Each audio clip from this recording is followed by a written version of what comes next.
CAA implement होगा 1 हफ्ते में। भारत में इस वक्त क्या किया जा रहा है, दीगर जितने भी मज़ाहिब हैं उनको शहरियत दी जा रही है, लेकिन मुसलमानों के साथ जो नफरत है मोदी सरकार की और जो भारतीयों की, उस पर फिर दोबारा से इम्प्लीमेंट किया जा रहा है। इस बिल में क्या है कि पाकिस्तान, अफगानिस्तान और बांग्लादेश से भारत आए हिंदू, बुद्ध, जैन, सिख, पारसी और ईसाइयों को भारत की सिटीजनशिप दी जाएगी। मैं याद दिलाती रहूँ कि 2016 में भी ये बिल पेश हुआ था, लेकिन उस वक्त उन्हें लगा था बीजेपी को कि शायद हमारे पास इतनी मेजॉरिटी से हम ये पास ना करा सकते, तो लैप्स हो गया था।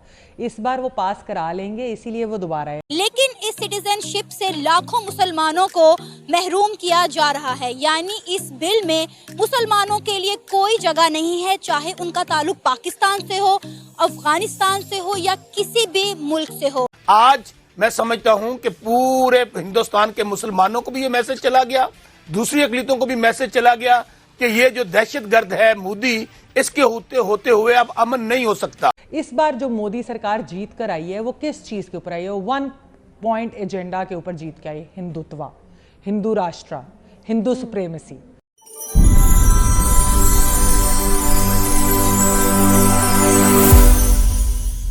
अब भारत के अंदर जो सहाफ़ी हैं वो क्या राय रखते हैं या उनका क्या माइंडसेट है? और बिल की मंजूरी के खिलाफ खुद भारत के अंदर से ही काफ़ी आवाज़ें उठ रही हैं, तो आपको लगता है क्या वो आवाज़ें इतनी ज़्यादा होंगी कि ये बिल रिवर्स हो सके?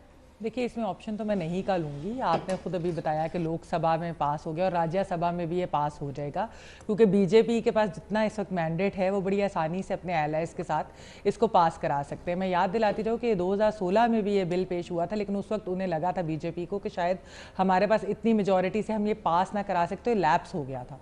इस बार वो पास करा लेंगे, इसीलिए वो दोबारा है। देखिए, इस बार जो मोदी सरकार जीत कर आई है वो किस चीज़ के ऊपर आई है? 1 पॉइंट एजेंडा के ऊपर जीत के आई। हिंदुत्व, हिंदू राष्ट्र, हिंदू सुप्रीमेसी।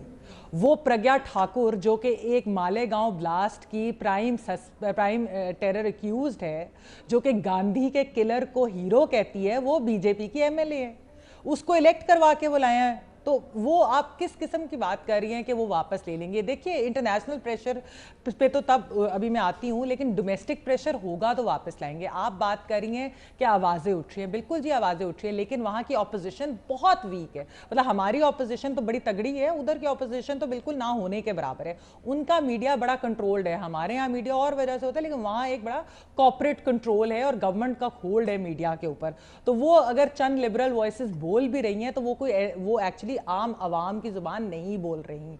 वहां जो आम आवाम है जिसने इतनी ओवरवेलमिंग मेजॉरिटी मोदी गवर्नमेंट को दी है, वो एक्चुअली एग्री करते हैं मोदी सरकार के साथ, और वो अमित शाह और मोदी को हीरोज कहते हैं इस वक्त, क्योंकि उनके लिए वो जीत गए हिंदुत्व। देखिए, बाबरी मस्जिद का भी आपने जो वर्डिक्ट आया अयोध्या का, अगर देखें तो सुनने में उस वक्त ये आ रहा था कि बहुत से लोग उनके कह रहे थे कि शायद सुप्रीम कोर्ट बैलेंस करेगी, शायद वो एक इनर यार्ड और आउटर यार्ड उसमें आधा मुसलमानों को और हिंदुओं के दरमियान तकसीम करेगी। लेकिन हमने क्या देखा?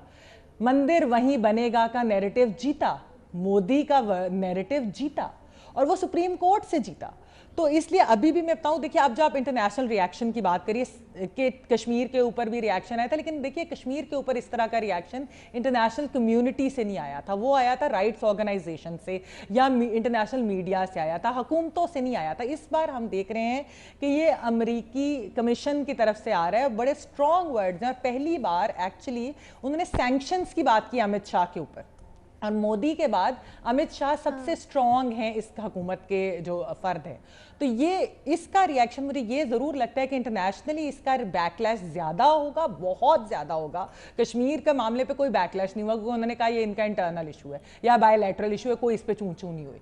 इसके ऊपर ज़रूर होगा, क्योंकि एक परसिक्यूशन ऑफ माइनॉरिटीज़ है, उधर जो 20 करोड़ से ज़ायद मुसलमान हैं वो इस वक्त एक डर में रह रहे हैं, वो एक घुटन में रह रहे हैं। बहुत से लोगों के पास नहीं है पेपर वर्क, जो उधर सदियों से उनकी जनरेशंस रह रही हैं, लेकिन पेपर वर्क नहीं होता। आपको पता है, हमारे यहाँ भी कई लोगों के पास नहीं होता, तो इसलिए वो वैसे ही डर गए। लेकिन इससे मोदी सरकार पे कोई फर्क नहीं पड़ेगा। वो जिस एजेंडा के साथ आए थे वो उसी एजेंडा पे काम करेंगे, और वो ये 5 साल क्या हो सकता है, वो अगले 5 साल भी जीत जाए।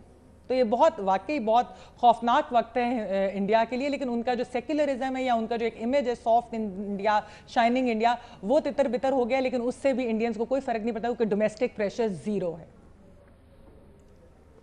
ठीक है, महमल की राय में मोदी सरकार जिस एजेंडे से आई थी उसी एजेंडे पर ही कायम रहेगी और इंटरनेशनली सिटीजनशिप अमेंडमेंट एक्ट जो है, ये सिटीजनशिप एक्ट के अंदर अमेंडमेंट है और इसको अमेंड किया था मोदी गवर्नमेंट ने, वो इसलिए कि पाकिस्तान से, बांग्लादेश से और अफगानिस्तान से कुछ हिंदू, सिख, जैन, बुद्ध, पारसी और इस तरीके के लोग जो थे वो इंडिया में आ गए थे। पर क्वेश्चन ये था, चूंकि वो इलीगल आए थे, वैलिड पासपोर्ट के थ्रू नहीं आए थे।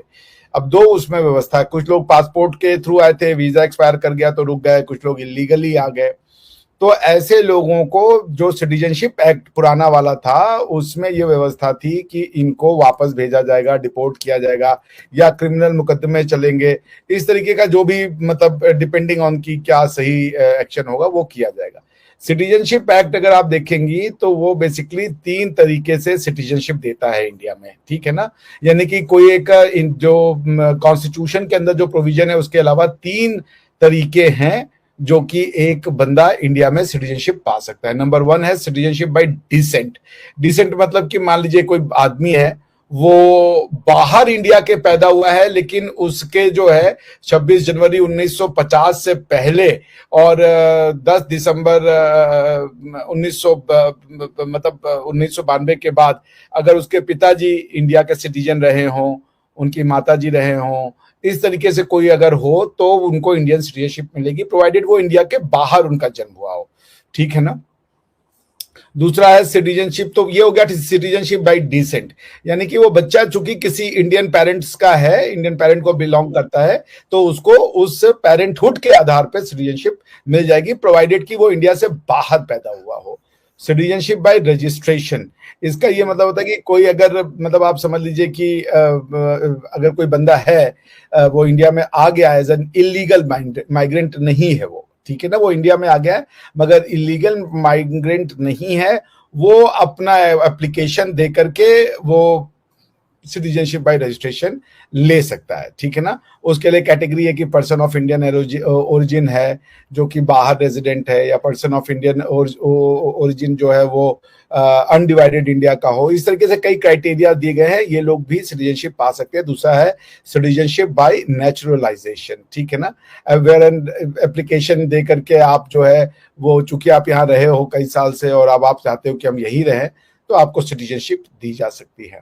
उसके बाद है असम अकॉर्ड के लिए कुछ लोगों के लिए स्पेशल प्रोविजन बनाए गए। तो ये 3 तरीका है, by registration, by descent and by जिसे कह लीजिए बर्थ। ये 3-4 तरीके से आपको सिटीजनशिप मिल जाती है। अब इसमें जो मुद्दा आपको प्रॉब्लम का घर बना हुआ है वो ये है कि प्रधानमंत्री मोदी जी ने सिटीजनशिप एक्ट में, इसी सिटीजनशिप एक्ट में कुछ अमेंडमेंट लाए। उसकी डेफिनेशन में एक इलीगल माइग्रेंट था, क्योंकि ये जितने तरीके ऑफ सिटीजनशिप है, चाहे बाय बर्थ हो, बाय डिसेंट हो या बाय रजिस्ट्रेशन। नमस्कार दोस्तों, हमारे यूट्यूब चैनल पर आपका स्वागत है। दोस्तों, केंद्रीय मंत्री शांतनु ठाकुर ने दावा किया है कि अगले 7 दिन के अंदर CAA पूरे देश में लागू कर दिया जाएगा। शांतनु ठाकुर ने ये बयान पश्चिम बंगाल के दक्षिण 24 परगना में आयोजित एक सभा को संबोधित करते हुए दिया। उन्होंने कहा, मैं गारंटी दे सकता हूँ कि अगले 7 दिनों के अंदर न सिर्फ बंगाल में बल्कि पूरे देश में CAA लागू किया जाएगा। दोस्तों, आपको बता दें कि CAA पर 5 साल पहले ही मुहर लग गई थी, हालांकि ये अब तक लागू नहीं हो पाया है। CAA को लेकर पूरे देश में बड़े स्तर पर विरोध प्रदर्शन हुए थे, खासकर नॉर्थ ईस्ट के 7 राज्य इसके खिलाफ है। विरोध को लेकर नॉर्थ ईस्ट सबसे ज्यादा प्रभावित रहा है। यहाँ तोड़फोड़ की वजह से करोड़ों की संपत्ति का नुकसान हुआ था। इस कानून के खिलाफ विपक्ष का भी कड़ा रुख देखने को मिला था। इस महीने की शुरुआत में खबर आई थी कि CAA के नियम केंद्र के पास तैयार है और लोकसभा चुनाव की घोषणा से पहले नोटिफाई कर दिया जाएगा। दोस्तों, इस पर आपका क्या राय है, कमेंट करके जरूर बताएं।